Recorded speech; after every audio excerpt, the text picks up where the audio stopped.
विशेषतः नारी चरित्र प्रति ध्यान निविष्ट हेले गंगाधर मेहेरଙ୍କ चिंता चेतना भितरे स्वतः दाम्पत्य प्रेमर अमंद मंदाकिनीर धाराटी प्रवाहित होइतिबार लक्ष्य करा जाए।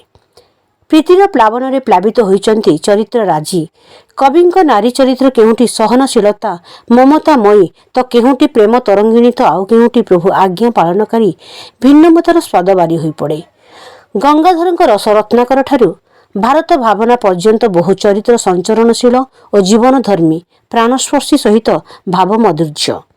सांप्रतिक समाज गठन दिगरे कविंक कल्पित चारित्रिक वैशिष्ट्य केवल मार्गदर्शन होइनी बरं महिला सशक्तिकरणर मध्य वार्ता देउछि बोली आज जुजुमरा ब्लॉक बाहाम पंचायतर बर्तुरांग ठारे गंगाधरଙ୍କ षष्ठतम जयंती सभारे वक्ता माने मत व्यक्त करिसंती।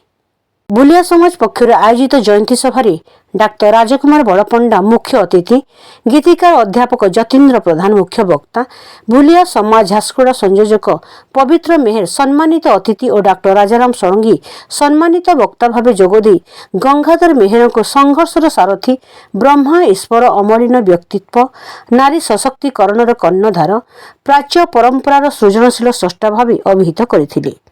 समाज सभापति संजय मेहर अध्यक्षता और किशोर मेहर संयोजन सभा अनुष्ठित होता। प्रारंभ में गंगाधर प्रतिमूर्ति धूपदीप प्रज्वलन सह पुष्पमाल्य अर्पण करा। सभा प्रारंभ में वर्षा, वैशाली, ज्योति, स्वीटी और राणी स्वागत संगीत गान करथिले।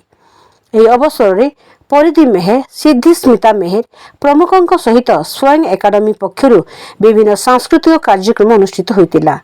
याकु दामोदर मेहर, शिव मेहर, भोजराज मेहर, शंकर मेहर, पुट्रू मेहर, विजय मेहर प्रमुख परिचालना करथिले।